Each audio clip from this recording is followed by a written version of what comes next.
वन्दे जगद्गुरुं विष्णु वन्दे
कोसों की दूरी तय कर यहाँ मुझ सागर से मिलने पहुंचती है गोमती। नदियां अपने उद्गम स्थान से समुद्र तक अकेली नहीं पहुंचती, पूरी यात्रा में अपने साथ कई सारी घटनाएं और कथाएं लेकर आती हैं, और इस प्रकार हम सागर बन जाते हैं ऐसी कई कथाओं के कथाकार। आज जो बात मैं आपको बताने वाला हूँ वह न तो कोई नदी ने मुझे बताई है और ना ही किसी पर्वत ने। ये मेरा अनुभव है, या तो कहूँ मैं स्वयं ही अंश हूँ उस ऐतिहासिक समय का।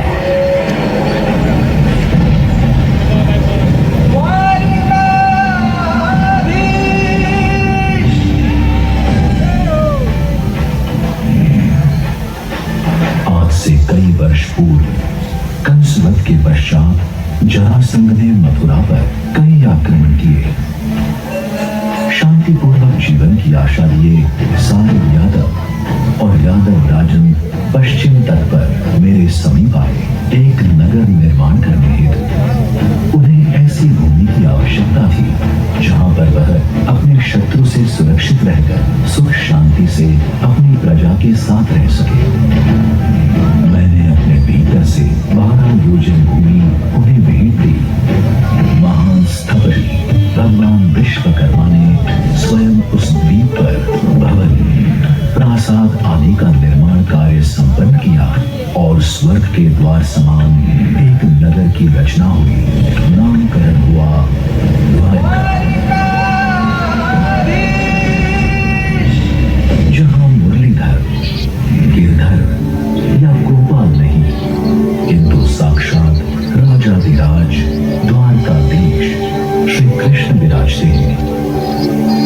रासलीला और मक्खन चोरी करने वाले कन्हैया यहाँ एक पति, पिता और विश्व के स्वामी के रूप में दर्शन देते हैं। मेरा परम सौभाग्य रहा है जो कई वर्षों तक मैं श्री कृष्ण के दर्शन प्राप्त कर पाया हूँ, उनकी कई सारी लीलाओं का साक्षी बन सका हूँ।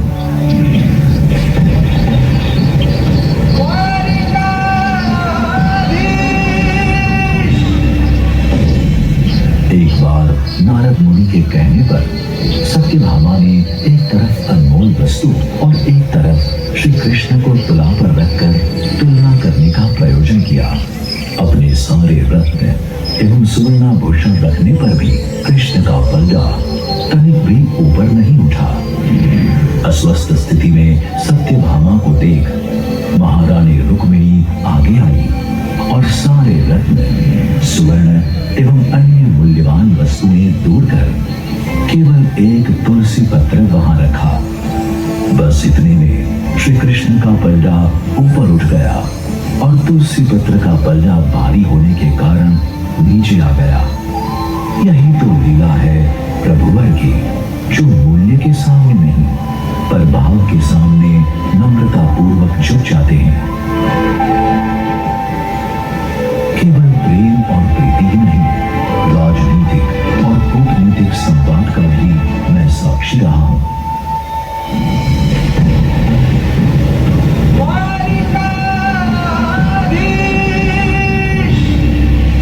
एक दिन की बात है, महाभारत युद्ध प्रारंभ होने के कुछ समय पूर्व श्री कृष्ण शयन कक्ष में आराम कर रहे थे। उस समय युद्ध में सहयोग मांगने के लिए सुयोधन आए और प्रतीक्षा करने हेतु भगवान के मस्तिष्क समीप बैठे। कुछ क्षण पश्चात अर्जुन का आगमन हुआ। वह भगवान के चरण कमल समीप बैठे। निद्रा टूटते ही प्रभु की दृष्टि प्रथम अर्जुन पर गई। उनसे आने का प्रयोजन जाना और कहा वह उन्हें समर्थन देते हैं। तुरंत सुयोधन ने स्वयं प्रथम आए हैं तो समर्थन उन्हें मिलना चाहिए, ऐसी बात क्रोधित होकर कही। तब श्री कृष्ण ने दो विकल्प दिए। एक तरफ उनकी अक्षौहीन नारायण सेना और एक तरफ आयुध रहित स्वयं भगवान श्री कृष्ण। अहंकारवश ज्येष्ठ गौरव ने सेना का चयन किया और अर्जुन ने नम्र भाव से श्री कृष्ण का सानिध्य प्राप्त किया। मैं महाभारत युद्ध के पूर्व ही परिणाम जान चुका था। जिस पक्ष में प्रभु स्वयं हो उनकी विजय निश्चित होती है। आज 5,000 से अधिक वर्षों के पश्चात भी प्रतिदिन कई लोग द्वारिका नगरी में आते हैं राजाधिराज श्री कृष्ण के दर्शन प्राप्त करने, उनकी सहायता लेने। हाँ, हर कोई सहाय सरलता से मांग नहीं पाते, जैसे उस समय एक याचक नहीं मांग पाया था। पहले तो द्वारपाल ने असहाय गरीब को द्वार पर रोक दिया था। वह गरीब राजाधिराज के साक्षात्कार के लिए आया था, पर उसकी गरीबी के कारण प्रवेश से वंचित रह गया। उसने बताया कि वह महाराज श्री कृष्ण का सखा है, पर इस बात से प्रवेश तो न मिल पाया। ऊपर से वो हंसी का पात्र बन गया। हंसी के ठहाके और गरीब की विनती की ध्वनि भीतर बैठे श्री कृष्ण के कर्णपटल तक पहुंचे। कोष्ठ पर आकर उन्होंने नीचे देखा और तत्क्षण प्रासाद में रहने वाले महाराज श्री कृष्ण अपने दीनहीन कुटिया के निवासी परम मित्र सुदामा से भेंट करने दौड़ पड़े।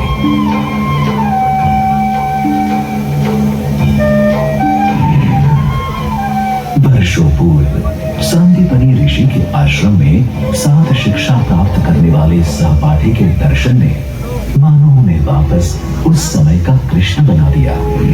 उस क्षण एक राजा नहीं, मित्र दौड़ रहा था, केवल मित्र।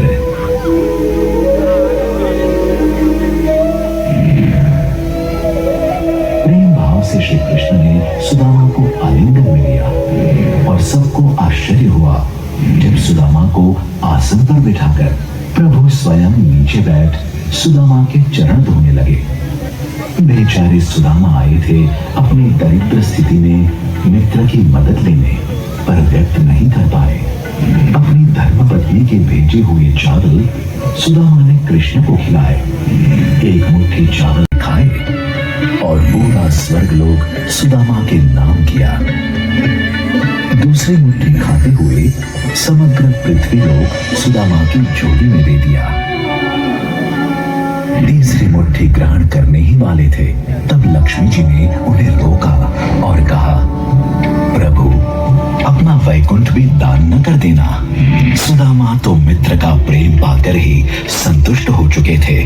वह तो अपने घर पहुंचने पर कृष्ण की लीला से ज्ञात हुए।